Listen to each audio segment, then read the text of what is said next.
Why so serious? It's probably a little cliched at this point. Let's put a smile on that face. No, that's not any better. You want to know how I got these scars? That'll work.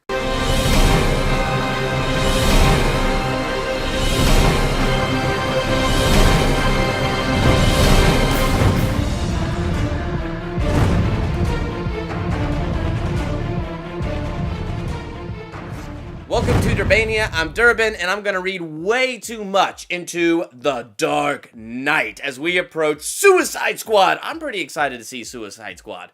Well, I'm excited / not excited. Does that make sense? I don't know. I guess my expectations are a little mediocre, but whatever. I'm kind of looking forward to seeing it. I'm looking forward to see the direction this is going to take the DC universe. I'm looking forward to see what they're going to do with this team, because Suicide Squad was pretty cool when Arrow had legal rights to use it. But, you know, now I'm kind of excited to see what the DC movie universe is going to do. So, since we're going into a Suicide Squad with a brand new rebooted Joker, I thought it'd be good to go back and read way too much into The Dark Knight with the iconic performance from Heath Ledger as the Joker. There's a lot of things about this Joker that were absolutely amazing. And not just Heath Ledger's performance, which, by the way, was flippin' fantastic. He was awesome in that part. But it's just, I loved what they did with that role. Not only was he just creepy and demented, but he had no origin story. Now, there's different Batman comics where the Joker gets an origin story, like The Killing Joke. In this comic book, the Joker has a little bit of an origin story, and you get some idea of where he comes from. I liked that they left it mysterious. That really, he just comes on the scene, no previous aliases, no nothing. He is this mysterious figure, which on the one hand helps take this character and make him, in my mind, like this personification of evil.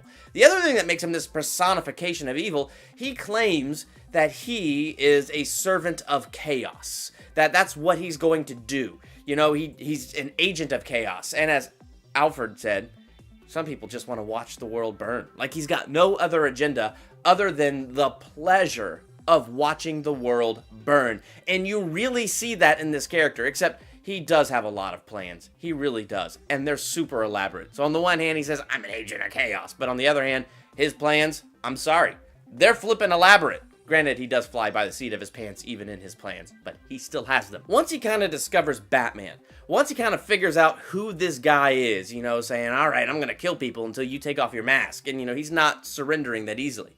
Then when he meets Batman in that interrogation room, it is fascinating, the conversation that unfolds. First, you have the Joker telling Batman, you and I, we're not different. You see, right now, they think they need you. But when they don't, they're just gonna throw you away. And then he's talking about how he's not really a monster. He's just ahead of the curve. Fantastic line. And then Batman just reaches over and just, yeah. But what to me is so interesting about the Joker, and that really makes him this personification of evil, is how he's going to this hero and working on pulling out his dark and evil side.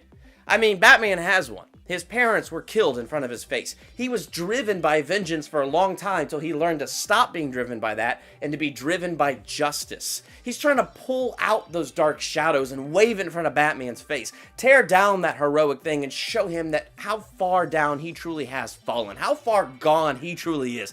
And you know what? I think that's something the enemy of our souls, the devil, likes to do. It's that idea of him being the accuser, trying to bring those accusations before us, to tear us down, to make us feel horrible about ourselves. And you see him doing that with Batman. He's trying to pull out the darkness. He's trying to show Batman, you are not any different than me. You are just as dark and evil and demented. And he takes this plan even further. I mean, you got Harvey Dent, who in this movie really is a white knight, but he's got a dark side, because we all human beings have our shortcomings and our failures. So what does the Joker, this personification of evil, do? He picks on Harvey Dent's dark side. I mean, burns off half of his face in a fire, kills his flippin' fiance, and, you know, consequently Batman's love, making them both really angry at him. But that's what he's doing. He is pulling out that hatred. He's pulling out that raw need for vengeance. He's hitting them where it hurts, because what he wants is to accuse them. What he wants is to accuse all of them for being as dark and as evil as him, and no one is any better than him. And with Harvey, in a sense, he proves it. because Harvey gave in to the accusations. Harvey gave in to the anger. Harvey gave in to the pain, and he went with it. And, you know, obviously he becomes Two-Face in that incredibly awesome scene.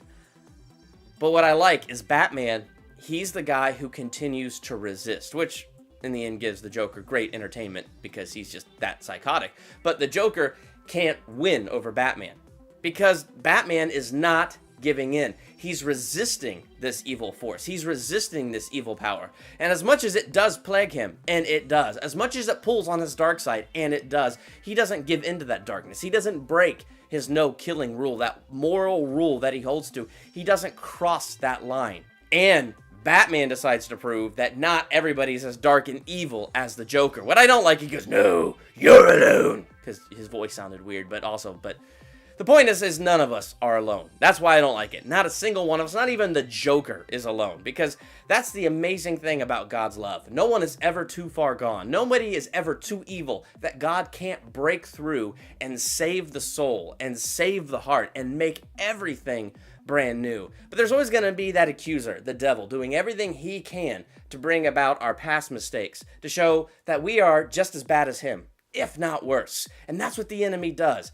Accuses day in and day out, nag, nag, nag, until we break down and either give in to the temptation, and then he laughs as we give in to the temptation, or just break down until we are no longer able to function. You know what the key is? Resist him. Resist him and he has to flee. We resist him by that relationship with Jesus, by remembering how he sees us. He forgives us. The stuff is gone. Our sins, our mistakes, all that, it's gone. It's forgotten. It's no more in his mind. And if we can remember how he sees us and keep that in our mind, we're going to be able to stand firm when those accusations of our past and our mistakes come before us, when that evil one comes to pick on our dark side. So as I'm watching The Dark Knight, that is the whole thing that I read into it. The Joker is the personification of just pure evil, trying to prove that everyone is just as evil as him, trying to be the accuser, and trying to tear down the good in the world for the sake of watching it burn. And he does it by hitting home.